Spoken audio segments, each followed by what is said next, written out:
தன் தொழிலில் பெரும் தோல்வியை சந்தித்த ஒரு மனிதன் தெரு முனையில் நின்று அவ்வழியே செல்பவர்களை மிகுந்த வேதனையுடன் பார்த்து கொண்டிருந்தான். அப்போது ஒருவன் அருகில் இருந்த குப்பை தொட்டியிலிருந்து சில பழைய காகிதங்களை எடுத்து ஒரு சாக்கில் நிரப்பிவிட்டு சென்றான்.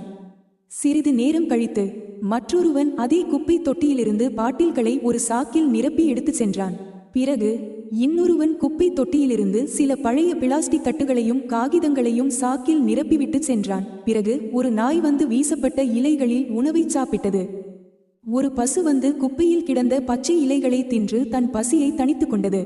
இதை பார்த்த அந்த மனிதன், ஒரு சிறிய குப்பை தொட்டியிலிருந்து இத்தனை பேர் தங்கள் வாழ்வாதாரத்தை கண்டுகொள்ள முடியுமானால் இந்த பரந்த உலகில் நாம் அனைவரும் பிழைப்பு நடத்துவதற்கு எத்தனை வழிகள் இருக்கும் என்று தனக்குத்தானே கேட்டுக்கொண்டான்.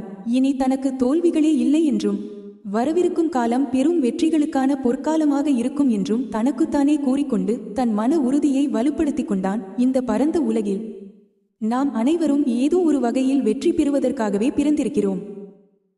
இந்த ஆடியோ கேட்கிறீர்கள் என்றால், என்னை ஃபாலோ பண்றீங்கள் என்றால் உங்கள் வாழ்வில் முன்னேற்றத்திற்கு எனது மனமார்ந்த வாழ்த்துக்கள். உங்களை நல்வழியில் நடத்துவதற்கு என்னுடைய முயற்சியை நான் செய்வேன். நீங்கள் நல்ல நிலைமையில் மற்றும் நல்ல மனநிலையுடன் இருந்தீர்கள் என்றால் எனக்கு அதுவே சந்தோஷம்.